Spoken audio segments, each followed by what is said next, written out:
Her her Mahadev. Straight of Hormuz को जल्द खोलो, नहीं तो हम ईरान के पावर प्लांट और साथ ही जितने भी ऑयल रिफाइनरी है उस पे सब पे हम हमला करेंगे, और इतना हम हमला करेंगे कि ईरान को जो समझौते के लिए बैठा है वो उसको भूल जाएगा। डोनाल्ड ट्रंप ने सोचा था कि ईरान को हम बहुत जल्दी हरा देंगे या फिर बहुत जल्दी वहाँ पे सत्ता परिवर्तन कर देंगे, लेकिन ऐसा कुछ देखने को मिल नहीं रहा है, और इसलिए डोनाल्ड ट्रंप ने जो सोचा था उससे पूरा का पूरा उल्टा उनका गेम बन गया है। नेक्स्ट न्यूज़ की तरफ आते हैं। पाकिस्तान आजकल बहुत मीडिएटर का काम करने की कोशिश कर रहा है।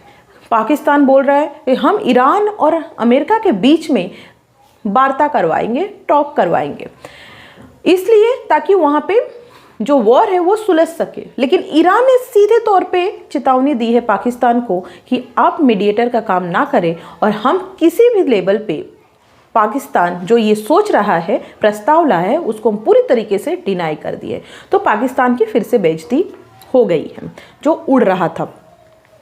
आते हैं नेक्स्ट न्यूज़ की तरफ, जो कि बहुत ही इम्पॉर्टेंट है। CAPF bill.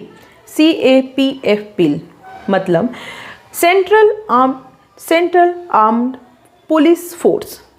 Central armed police force में कौन कौन सी डिपार्टमेंट आता है?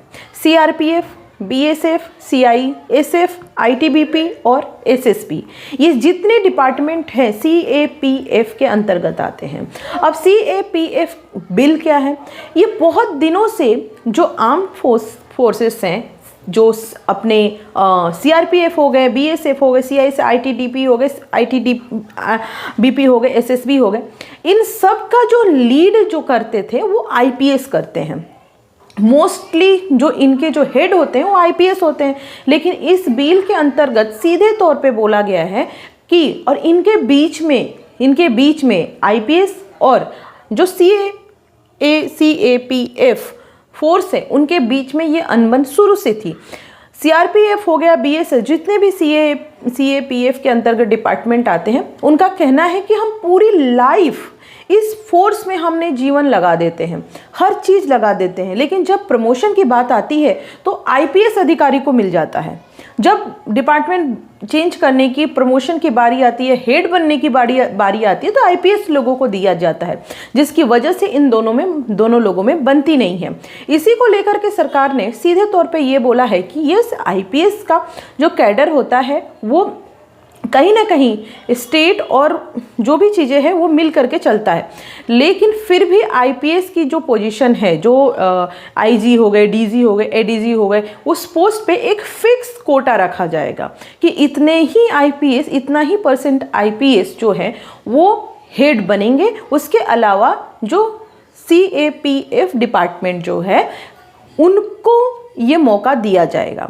तो कहने का 2025 में सुप्रीम कोर्ट ने भी ये बोला है कि IPS की जो लिमिट है उसको कंट्रोल किया जाए, उसे घटाया जाए धीरे धीरे, ताकि जो CAPF फोर्स है उनको भी मौका मिले हेड बनने का। तो कहीं ना कहीं ये पूरी तरीके से एक बैलेंस अमेंडमेंट लाने की कोशिश की जा रही है।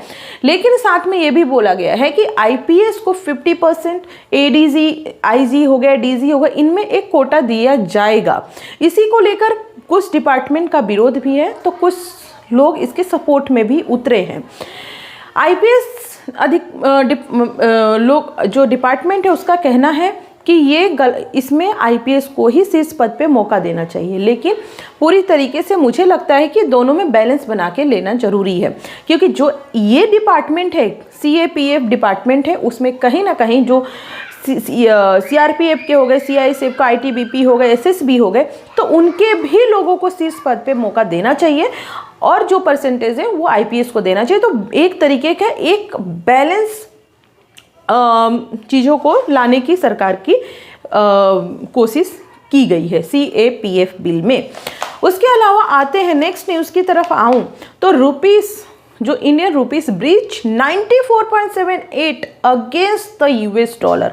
मतलब जिस तरीके से वॉर चल रहा है उसकी वजह से जो रुपीस का कंपेयर टू US डॉलर में बहुत ज़्यादा फॉल हुआ है। रुपीस का जो लिमिट है वो फॉल हुआ है, 94.78 तक वो पहुंच चुका है।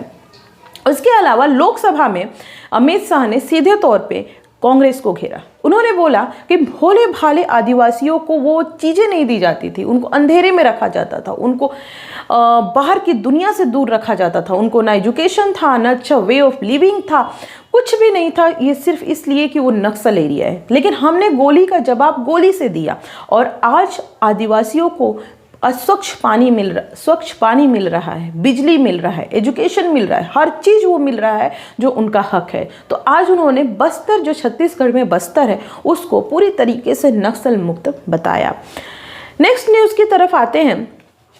सीएम नीतीश कुमार जो अब सीएम नहीं रहेंगे, विधान परिषद में उन्होंने इस्तीफा दे दिया है, जिसकी वजह से उन जेडीयू के बहुत सारे नेता इससे दुखी भी हैं। उनका कहना है कि नीतीश कुमार को बिहार अभी भी उनके ही अंडर में सरकार चलेगी। तो ये ताज़ी न्यूज़ थी जो आपको जाननी चाहिए।